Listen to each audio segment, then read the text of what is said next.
Hello students. In the course of study, today we will study voice. So see what is the voice, active voice and passive voice. Active voice और passive voice में basic difference ये है कि जैसे आपको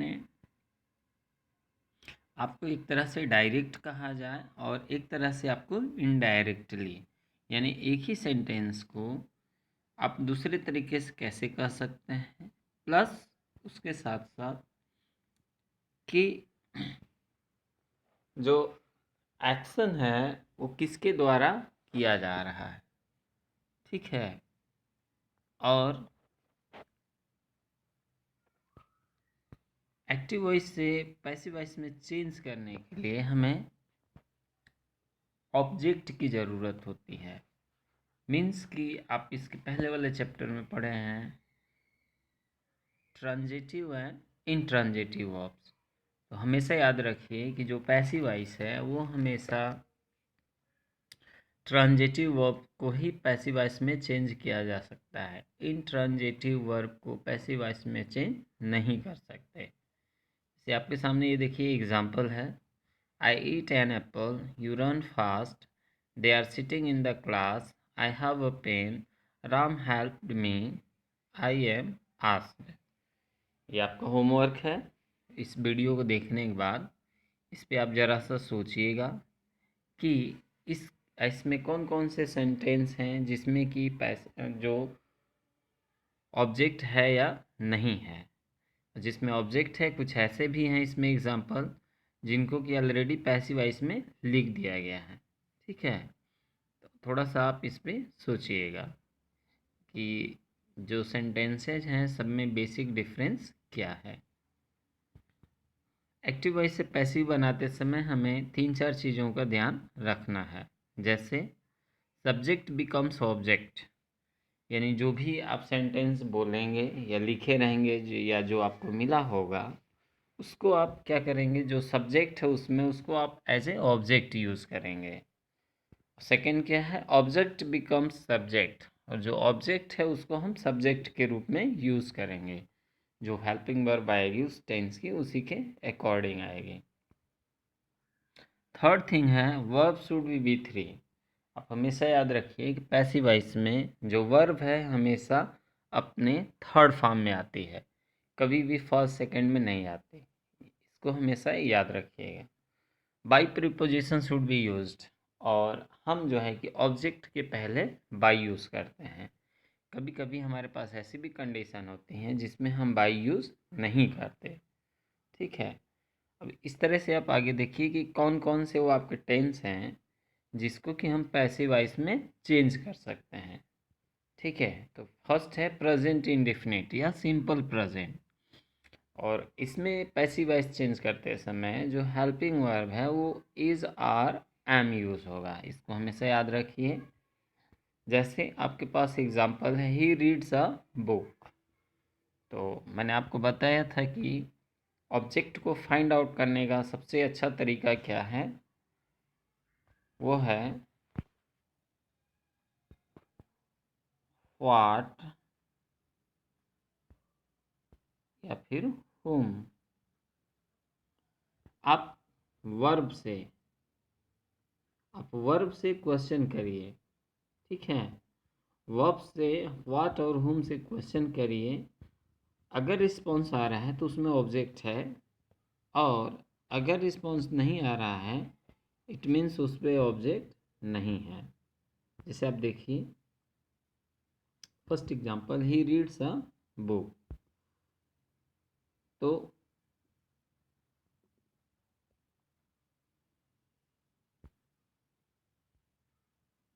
ही reads a book, what reads. ठीक है। What reads a book, तो यहाँ पर आपका ये क्या है, ऑब्जेक्ट है यानी अ बुक। और इसमें मैंने आपको अभी अभी बताया था कि जो सब्जेक्ट है वो ऑब्जेक्ट हो जाएगा और जो ऑब्जेक्ट है वो सब्जेक्ट हो जाएगा। तो अ बुक आपका क्या है, ऑब्जेक्ट है, इसमें उसको हम सब्जेक्ट के रूप में यूज़ कर लेंगे। तो पहले अ बुक लिख लेंगे, इसी के अकॉर्डिंग जो हमारे पास हेल्पिंग वर्ब है इज आर एम, इसमें से हम यूज़ कर लेंगे। तो आप जानते हैं अब बुक सिंगुलर नंबर है, तो हमारे इसके साथ क्या आएगा, सिंगुलर हेल्पिंग वर्ब, तो यहाँ इज लगा दिया। A book is red by him.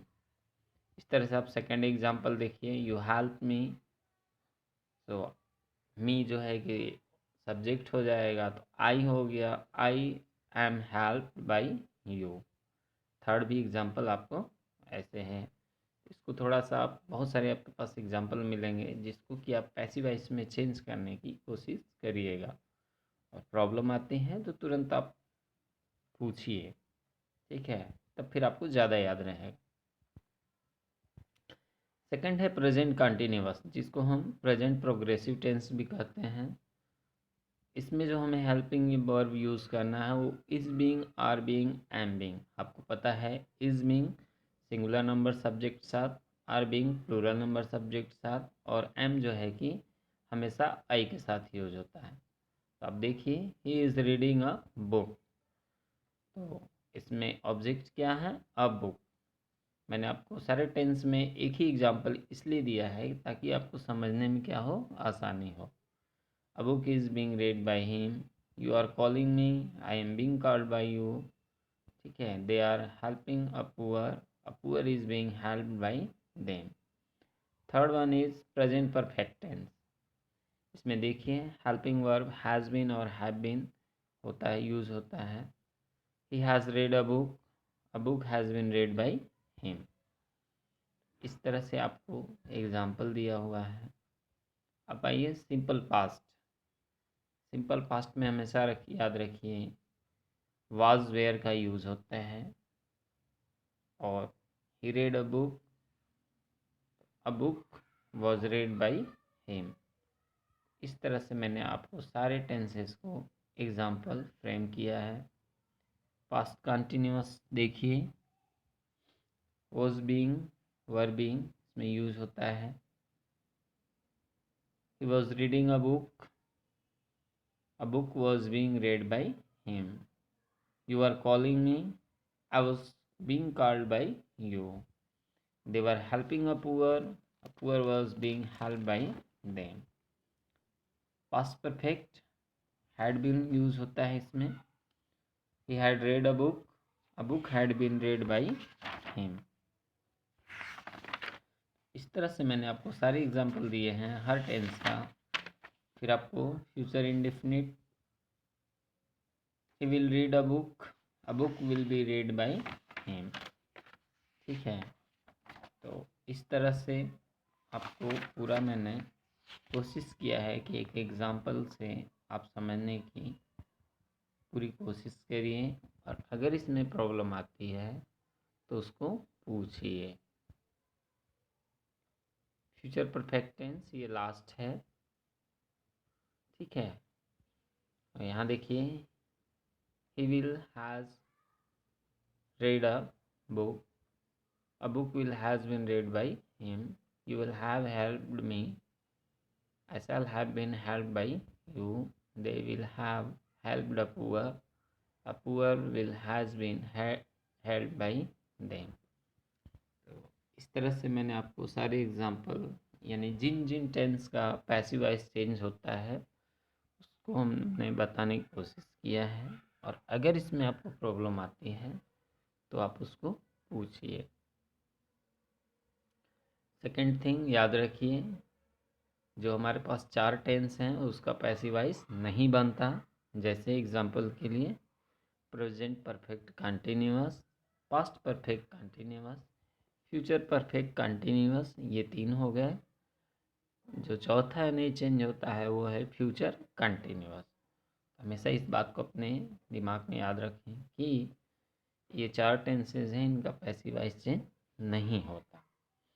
Second thing, passive voice और भी तरीके से बनते हैं, पहले आप इतना समझने की कोशिश करिए, फिर हम लोग उसको भी देखेंगे, उसको भी प्रैक्टिस कर लेंगे। और इसके आगे आपका जो वर्कशीट दिया हुआ है, उस वर्कशीट में आप देखिए वर्कशीट 2। वर्कशीट 2 में आपको दिया हुआ है कि जो एक्शन है डिनोटेड बाय वर्ब, तो जो एक्शन वर्ब के द्वारा किया जा रहा है, ठीक है, उसमें आपको पूछा है कि डायरेक्ट वर्ब कौन सा यूज़ हो रहा है और इनडायरेक्ट रिसीवर के द्वारा कौन यूज़ हो रहा है, यही आपको बताना है। वर्कशीट थर्ड में है आपका ऑब्जेक्ट दिया हुआ है आपके पास, होटल है, an airport, theatre, sports centre, school और स्ट्रीट। इसके अकॉर्डिंग आपको एक सेंटेंस फ्रेम करना है और आपको ये लिखना है कि वहाँ पर कौन कौन सी एक्टिविटी होती है, ठीक है। इसका याद रखिए, जो जो एक्टिविटी होती है वो आपको लिखना है। और इसके बाद भी कोई प्रॉब्लम आती है तो आप डायरेक्टली पूछिए। Thank you for watching this video.